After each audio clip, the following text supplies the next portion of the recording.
la domination dans ce qu'il est convenable. C'est-à-dire, mais par contre, sa gravité et son péché.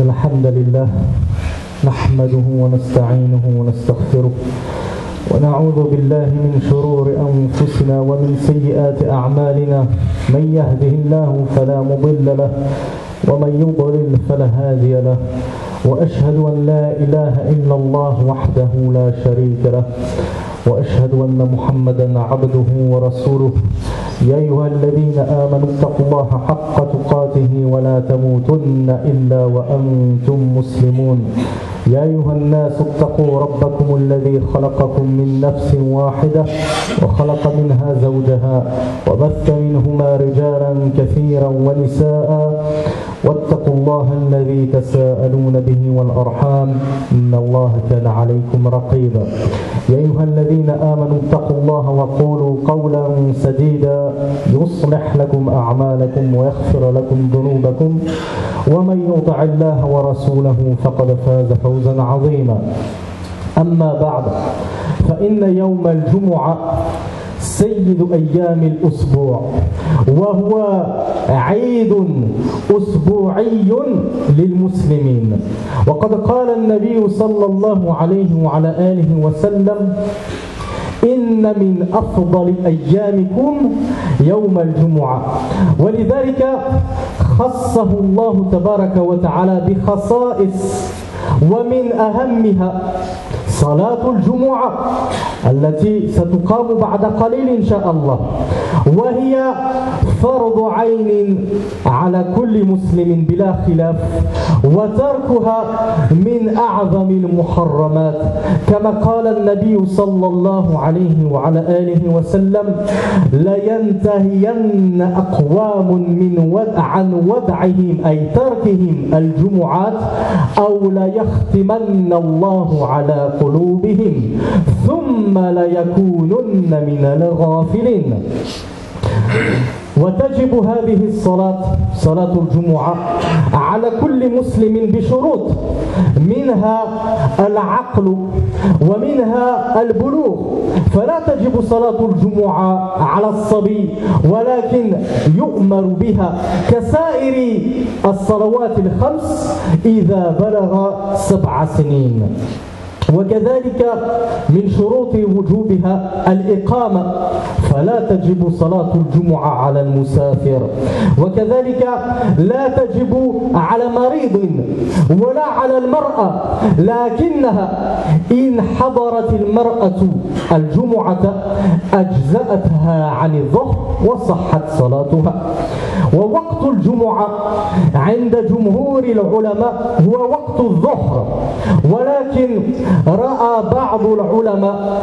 أنه تجوز إقامة صلاة الجمعة قبل وقت الظهر لما ورد عن فعل النبي صلى الله عليه وعلى آله وسلم وأصحابه ومن أدرك الإمام قبل رفعه من الركوع الثاني يعني من الركوع من الركعة الثانية فقد أدرك الجمعة وعليه أن يتم صلاته ركعتين جمعة أما من أدرك الإمام بعد ذلك أي بعد رفعه من الركوع من الركعة الثانية فقد فاتته الجمعة وعليه أن يتم صلاته 4 بنية الظهر.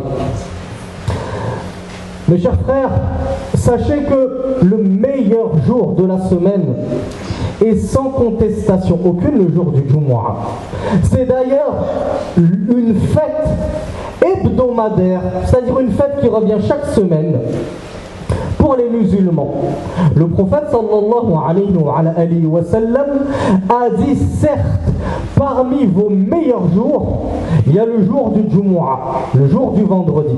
Et rappelez-vous ce qu'on avait dit lors de la khutbah d'Al-Aïd, on vous avait demandé de faire aimer ce jour du Jumu'ah à vos enfants et vous le faire aimer à vous-même et de revivifier le caractère festif de ce jour en offrant un cadeau à vos enfants, un gâteau, en faisant une petite sortie, histoire que vos enfants n'attendent plus et ne comptent plus sur les fêtes des non-musulmans, mais qu'ils ne comptent que sur leurs 54 fêtes, les 2 Eid et les 52 vendredis que l'on a chaque année grégorienne.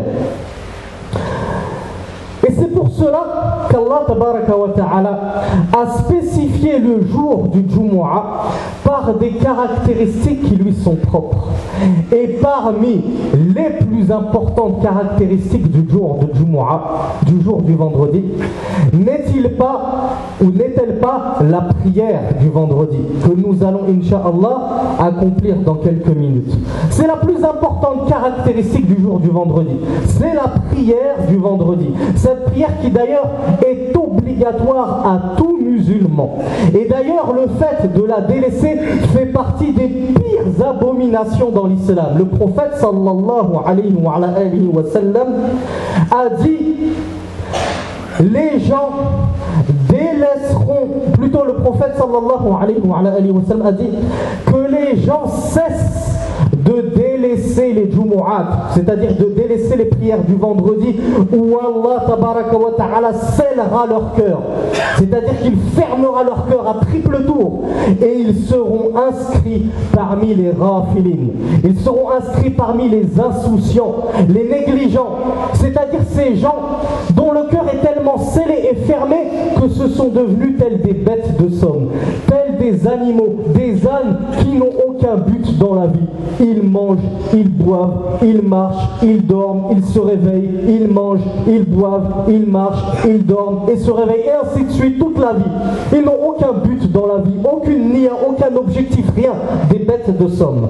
Donc il est très très grave de délaisser la prière du Jumu'ah. D'ailleurs, on l'a vu, elle est obligatoire à tout musulman. Cependant, il y a des conditions à remplir et qui font qu'elle devient obligatoire à tout musulman. Parmi ces conditions, il y a al-aql, c'est-à-dire l'Esprit Saint. C'est-à-dire que celui à qui Allah tabaraka wa ta'ala a privé d'esprit, qu'il ne comprend pas ce qu'il dit, il ne comprend pas ce qu'il fait, il n'a plus sa raison, la salatul Jumu'ah, la prière du vendredi, ne lui incombe plus, puisqu'il ne sait même pas ce qu'il est en train de faire, le pauvre. La deuxième des conditions, c'est le fait d'avoir atteint l'âge de la puberté. Ainsi donc, les enfants ne sont pas soumis à l'obligation de participer à la prière du vendredi. Elle ne leur incombe pas. Cependant, à l'instar des 5 autres prières de la journée, il nous est recommandé de les motiver, de les pousser et de les inciter à prier dès qu'ils ont atteint l'âge de 7 ans. Donc lorsque nos enfants ont atteint l'âge de 7 ans, on leur ordonne, comme l'a dit le prophète sallallahu alayhi wa sallam, de prier. Et lorsqu'il s'agit de nos garçons, eh bien on les incite à venir participer à la prière du vendredi avec nous. De la même façon, parmi les conditions d'obligation de participation au Jumu'ah, il y a le fait d'être résident. C'est-à-dire que quelqu'un qui serait en voyage n'est pas tenu d'assister à la prière du Jumu'ah. De la même façon, parmi les conditions, il y a la capacité physique et la santé. Un malade n'est pas tenu de quitter l'hôpital et d'enlever toutes ses dialyses et compagnie pour aller assister au Jumu'ah, à la prière du vendredi. Non, le malade, on ne lui tient pas rigueur de s'absenter. De la même façon que la femme n'est pas obligée d'assister à la prière du vendredi. Cependant, si une sœur décide de se joindre à nous et d'assister à cette prière du vendredi, eh bien sa prière sera complètement valide et cela la dispensera de devoir prier le Dhuhr chez elle. Sa prière du Jumu'ah sera complètement valide. De la même façon, pour parler d'un autre sujet, une personne qui viendrait en retard à la mosquée et qui n'atteindrait l'imam en prière, ou plutôt qui atteindrait l'imam en prière avant que l'imam ne se soit relevé de l'inclinaison de la deuxième rak'a, la dernière inclinaison dans la salatul jumu'ah. Celui qui atteint l'imam à ce moment-là ou avant qu'il ne se relève, eh bien il a atteint la prière du jumu'ah, comme l'a dit le prophète sallallahu alayhi wa sallam. Et tout ce qu'il aura à faire, c'est de compléter sa salat, sa prière, comme si c'était un jumu'ah en 2 rak'a. Par contre, celui qui vient en retard et qui atteint l'imam seulement une fois que l'imam s'est déjà relevé de son inclinaison à recours de sa deuxième et dernière rak'a, eh bien celui-là a certes raté son jumu'ah. Celui-là a raté et manqué la prière du jumu'ah du vendredi. Donc il faudra qu'il mette la niya de prier le dhuhr et qu'il complète la prière dans laquelle il est en 4 rak'a, comme s'il priait son dhuhr. ومن جاء المسجد متأخرا فلا يتخطى الرقاب بل عليه أن يصلي ركعتين خفيفتين لقول النبي صلى الله عليه وعلى آله وسلم إذا جاء أحدكم المسجد والإمام يخطب فليركع ركعتين وليتجاوز فيهما كما رواه الإمام مسلم. وأذكركم أخيرا يا إخوة بنهي نبوي قل من تفطن له وقل من اجتنبه، ألا وهو قول رسول الله صلى الله عليه وعلى آله وسلم إذا قلت لصاحبك يوم الجمعة أنصت والإمام يخطب فقد لغوت، والحديث متفق عليه. وفي زيادة لهذه الرواية ضعفها كثير من العلماء، روي عن النبي صلى الله عليه وعلى آله وسلم أنه زاد ومن لغى فلا جمعة له، أو ومن تكلم فلا جمعة له. فما بال أقوام يتحدثون بأمور الدنيا التافهة والإمام يخطب، أو يعبثون بهواتفهم، أو يلعبون مع أولادهم، وذلك موجود عند الرجال ولكن هو أكثر وجودا عند النساء للأسف الشديد. Mes chers frères, que celui qui arrive en retard à la prière du Jumu'ah, eh bien, qu'il n'enjambe pas les fidèles en passant au-dessus de leurs épaules, mais qu'il se mette à la première place qu'il trouve et qu'il accomplisse 2 rak'a, une prière de 2 unités très succincte et très brève. Et ceci en vertu de la parole de notre prophète bien-aimé sallallahu alayhi wa sallam, qui a dit: lorsque l'un d'entre vous vient à la mosquée et que l'imam est en train de faire sa khutbah et que l'imam est dans son prêche, qu'il prie 2 rak'a, 2 unités de prière, et qu'il les fasse de manière concise, brève, rapide, qu'il ne s'étale pas dans sa prière de Tahiyatul Masjid. Et enfin, mes frères, je vous rappelle une interdiction prophétique que malheureusement peu d'entre nous délaissons, et combien nombre d'entre nous tombons dans cette interdiction prophétique. N'est-elle pas la parole de notre bien-aimé prophète sallallahu alayhi wa sallam, qui a dit: si tu dis à ton voisin, celui qui se trouve à ta gauche ou à ta droite ou devant ou derrière, on parle dans la mosquée, tu dis à celui qui est à côté de toi dans la mosquée, le jour du vendredi, tais-toi, tais-toi, écoute l'imam, alors que l'imam est dans son prêche, est en train de prêcher, et bien toi qui as dit à ton voisin qui perturbait les gens, qui faisait du bruit, qui faisait du chahut, toi qui lui as dit tais-toi, qui lui a ordonné quelque chose de convenable, et bien le prophète te dit: toi tu as commis une frivolité. Toi tu as commis une frivolité. Et d'ailleurs, dans un complément de ce hadith, bien que ce complément, certains ulama, certains savants l'aient vu comme étant da'if, faible, le prophète aurait dit: et celui qui a commis une frivolité, ou celui qui a parlé lors du Jumu'ah, lorsque l'imam est dans son sermon, eh bien la Jumu'ata lahu, pas de Jumu'ah pour lui. Qu'est-ce que ça veut dire pas de Jumu'ah, pas de prière du vendredi? Ça veut dire que la récompense qu'il va prendre de sa participation à la prière du vendredi, elle sera tellement diminuée à cause de cette frivolité qu'il a dit, que c'est comme s'il n'avait même pas assisté à cette prière du vendredi. Donc mes frères, et surtout mes sœurs, je vous pose la question, si ceci est la diminution abyssale de récompense de la prière du vendredi pour celui qui a fait al-amru bil ma'ruf wa nahy 'anil munkar, c'est-à-dire l'ordonnance du bien et la réprobation du blâmable. Et vous vous souvenez, on avait dit que ceci c'était un pilier de notre religion, d'ordonner le bien et de réprouver le blâmable. Eh bien si celui qui dit à son voisin qui fait du chahut, qui joue, qui dérange les gens, Oskot, tais-toi, écoute l'imam. Le prophète nous dit que celui qui a dit ça à son voisin, c'est comme s'il n'avait pas de Jumu'ah, ou en tout cas il a commis une frivolité. Il a dit une parole frivole, une parole qui ne convient pas d'être dite pendant le jour du Jumu'ah, pendant que l'imam fait sa khutbah.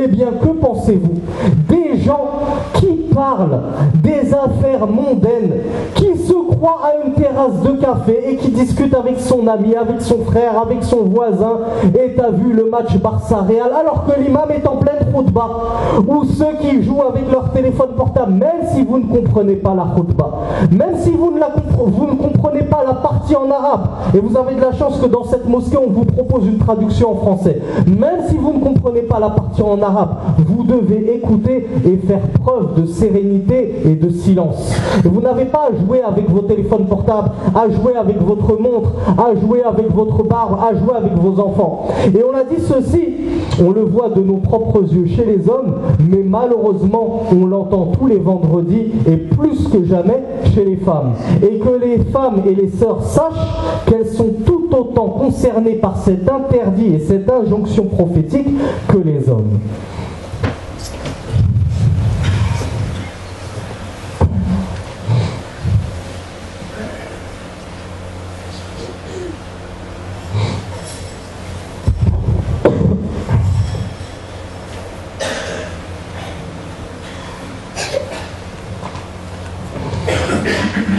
الحمد لله رب العالمين والصلاة والسلام على أشرف المرسلين نبينا محمد وعلى آله وصحبه أجمعين.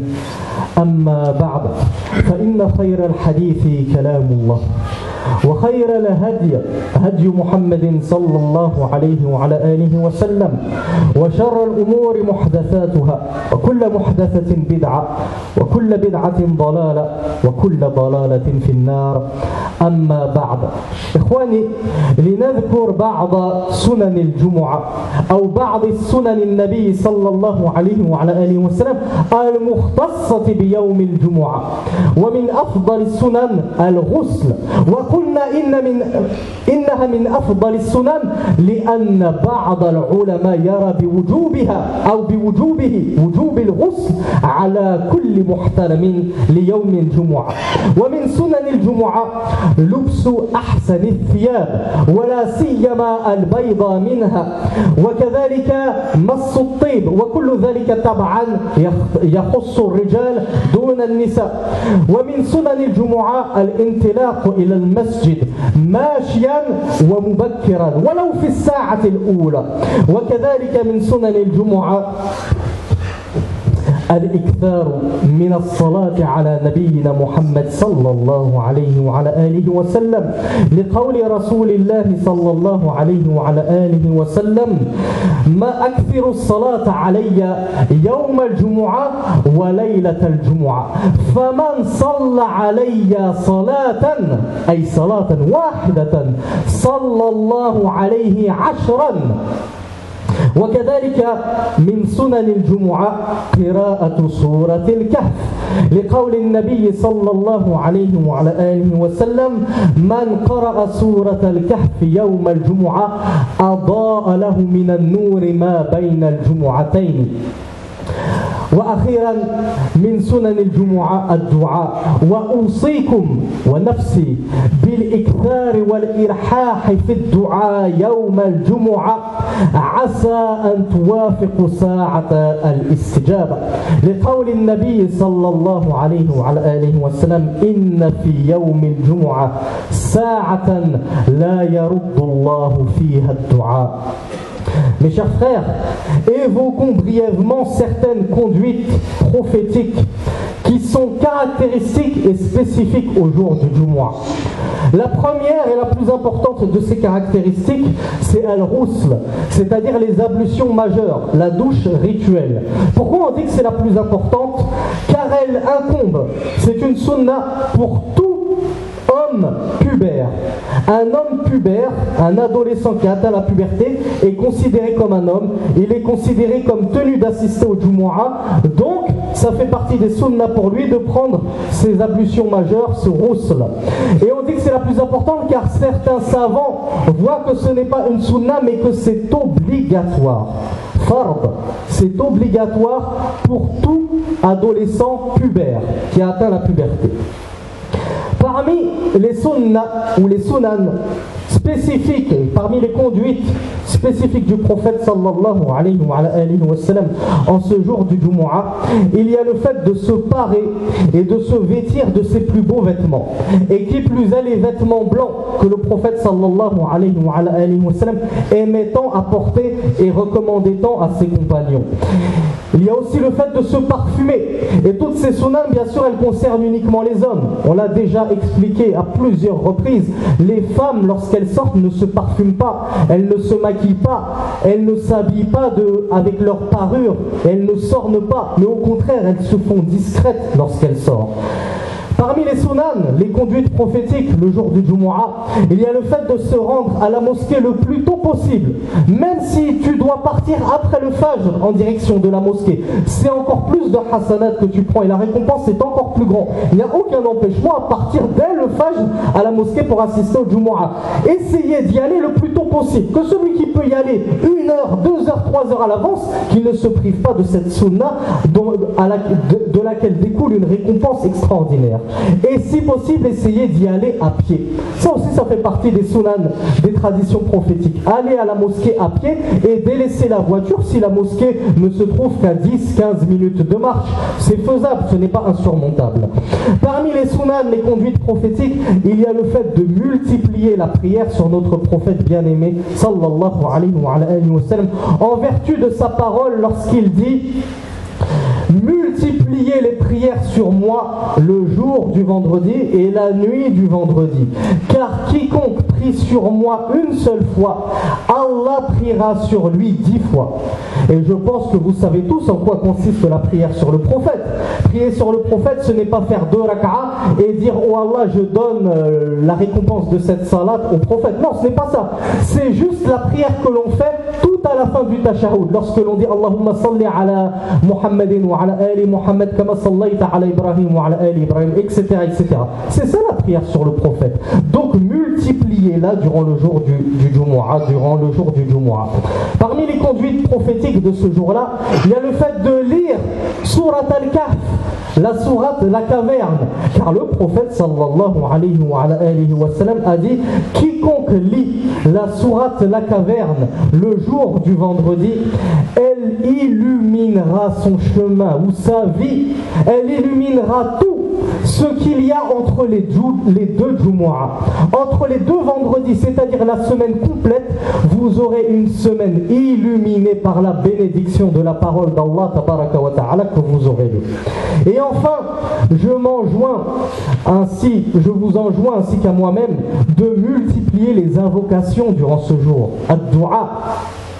En effet, il y a dans ce jour du vendredi une heure et un moment précis que seul Allah connaît, car les hadiths qui rapportent ce moment précis divergent. Donc Allahu a'lam, quel est ce moment précis? Et c'est peut-être un khayr, c'est peut-être un bien qu'Allah ne nous ait pas dit avec exactitude quand est ce moment précis, comme ça on le cherche toute la journée. Ce moment précis du jour de Jumu'ah où Allah exauce l'invocation de celui qui l'invoque et ne lui refuse pas son invocation. Donc multipliez tout au long de la journée le rappel et l'invocation d'Allah et l'invocation et les invocations. Peut-être que ce moment-là de votre journée coïncidera avec le moment où Allah ne refuse pas l'invocation et qu'il exaucera vos invocations. أقول هذا وأستغفر الله لي ولكم.